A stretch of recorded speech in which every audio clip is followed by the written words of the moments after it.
ഏതാണ്ട് നമ്മുടെ കൊച്ചി മെട്രോയ്ക്കൊക്കെ സമാനമായ രീതിയിൽ ഇളം നീലയും പച്ചയും ഒക്കെ ചേർന്നൊരു നിറത്തിലേക്കാണ് ഈ രാജ്യാന്തര സ്റ്റേഡിയത്തെ GCDA മാറ്റിയെടുത്തത്. 66 ലക്ഷത്തോളം രൂപ ചെലവഴിച്ചുള്ള പെയിന്റിംഗ് ജോലികൾ. മാസങ്ങൾ നീണ്ട ആ പെയിന്റിങ് ഏതാണ്ട് 98% പൂർത്തിയായി. അതിനിടയിലാണ് ഈ അർജന്റീന മത്സരത്തിന്റെ പേരിൽ കലൂർ സ്റ്റേഡിയം സ്പോൺസറുടെ കൈകളിലേക്ക് എത്തുന്നത്. സ്പോൺസറുടെ കയ്യിൽ സ്റ്റേഡിയം കിട്ടിക്കഴിഞ്ഞപ്പോൾ ഇതിന്റെ സീറ്റുകളടക്കം മുഴുവൻ പൊളിച്ചു മാറ്റിയ സ്പോൺസർ ആ സ്റ്റേഡിയത്തിന്റെ ഉൾഭാഗത്തെ നിറം സ്വന്തം ഇഷ്ടപ്രകാരം അങ്ങ് മാറ്റി. അപ്പോൾ ഈ ഡ്യൂറോലാക് കമ്പനി അടിച്ച പെയിന്റിന് പുറത്താണ് സ്പോൺസറുടെ നിറത്തിൽ ഗ്രേ ഉൾപ്പെടെയുള്ള കളറുകൾ അടിച്ചിരിക്കുന്നത്. അപ്പോൾ ആ സ്റ്റേഡിയത്തിൻ്റെ കളർ ടോൺ ഉൾപ്പെടെ മാറിയിരിക്കുകയാണ്. അവിടെ ഒരു പ്രശ്നമുണ്ട്. കാരണം ഈ ഡ്യൂറോലാക് കമ്പനി പെയിന്റ് അടിച്ചിരിക്കുന്നത് 5 വർഷത്തെ ഡിഫക്റ്റ് ലയബിലിറ്റി പീരീഡിലാണ്.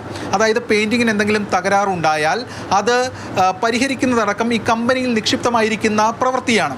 പക്ഷേ GCDA എഞ്ചിനീയറിംഗ് വിഭാഗം ഈ നവീകരണ ജോലികൾ പരിശോധിച്ച് അതുൾപ്പെടെയുള്ളൊരു കാര്യത്തിലെ ആശങ്ക സെക്രട്ടറിയെ അറിയിച്ചിരിക്കുകയാണ്. കാരണം ഇനി കമ്പനിയോട് ഇതിൽ DLP പീരീഡ് ആ വ്യവസ്ഥ എങ്ങനെ ആവശ്യപ്പെടാൻ കഴിയും എന്നതാണ് ഏറ്റവും പ്രധാനപ്പെട്ട ചോദ്യം. അത് വളരെ പ്രസക്തവുമാണ്. കാരണം ഒരു കമ്പനി ചെയ്ത പെയിന്റിന് പുറത്ത് മറ്റൊരു പെയിന്റ് അടിച്ചിരിക്കുന്ന ഒരു പശ്ചാത്തലത്തിൽ ഇനി ആ കമ്പനി ചെയ്ത പ്രവൃത്തിക്ക് ആ കമ്പനിക്ക് ഉത്തരവാദിത്വം ചോദിക്കാൻ GCDAക്ക് കഴിയുമോ എന്നതാണ് ഏറ്റവും പ്രധാനപ്പെട്ട ചോദ്യം. ഇത് വലിയ വിവാദമായി. ഈ വിവാദത്തോട് GCDA ചെയർമാന്റെ പ്രതികരണം നമുക്ക് കേൾക്കാം. ായിട്ട് അത് പറയുന്നുണ്ടല്ലോ. അപ്പൊ അവര് പറയുന്നത് അതൊരു ആശങ്ക തന്നെയല്ലേ? റെഡും ഗ്രേയും കളർ വരുന്നു പറയുന്നത് കേൾക്കൂ. പശ്ചാത്തലം എന്താ? നമ്മളെ പെയിന്റ് ചെയ്തു. ആ സമയത്ത് അർജന്റീന കളിയില്ല. കളി വരുമ്പോൾ ആകെ സ്റ്റേഡിയത്തിൻ്റെ ഫേസ് ലിഫ്റ്റിംഗ് ആവശ്യമായിട്ട് വരികയാണ്. ആ ഫേസ് ലിഫ്റ്റിങ്ങിൽ ചില ഭാഗങ്ങളിൽ കുറച്ചുകൂടി വ്യത്യസ്തമായ കളർ വേണമെന്നൊരാവശ്യം വരുന്നു. അത് ഡുറോലാക്കുകാരുമായിട്ട് സംസാരിച്ച് അവരുടെ പ്രവൃത്തികൾക്ക് അവരുടെ കാര്യങ്ങൾക്ക് ഒരു ദോഷവും വരാത്ത വിധത്തിൽ ധാരണയാക്കിക്കൊണ്ട് ഇവരോട് ചെയ്തോളാൻ പറഞ്ഞിട്ടുണ്ട്. അതിലെന്താ തെറ്റെന്താണ്? വ്യത്യസ്തമായ കളർ എന്നുള്ളത് സ്പോൺസറുടെ ആവശ്യമായിരുന്നു എന്നുള്ളതാണ്. സ്പോൺസറുടെ അല്ല, നീ കളി നടത്തുന്നതിന് വേണ്ടി ആകെ ഫേസ് ലിഫ്റ്റിൻ്റെ ആവശ്യം. നിങ്ങൾ സ്പോൺസർ എന്താ എൻ്റെ പ്രശ്നം എന്താ? ഒരു സ്പോൺസർ വന്നെന്താ കുറ്റമാണോ?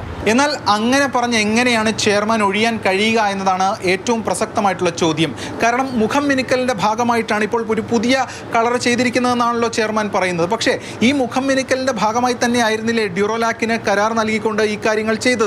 ആ കരാർ കൊടുത്തത് ഈ ഏറ്റവും റീസെൻ്റായി 14/2/2025 അപ്പോൾ കളർ സെലക്ട് ചെയ്തതിൽ എന്തുകൊണ്ട് പാളിച്ച സംഭവിച്ചു എന്ന ചോദ്യം തിരിഞ്ഞു കുത്തുന്ന ഒരു അവസ്ഥയാണ് ഇപ്പോൾ ഉണ്ടായിട്ടുള്ളത്.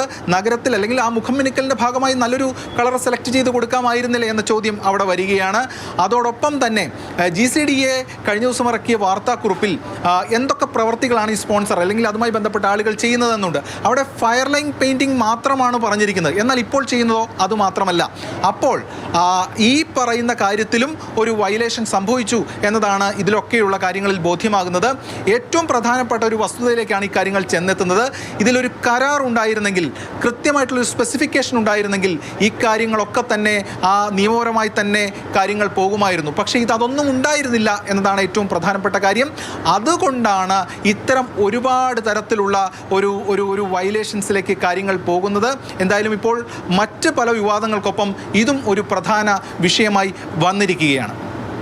ക്യാമറമാൻ ബിനു തോമസിനൊപ്പം എസ് രാഗിൻ, മാതൃഭൂമി ന്യൂസ്, കൊച്ചി.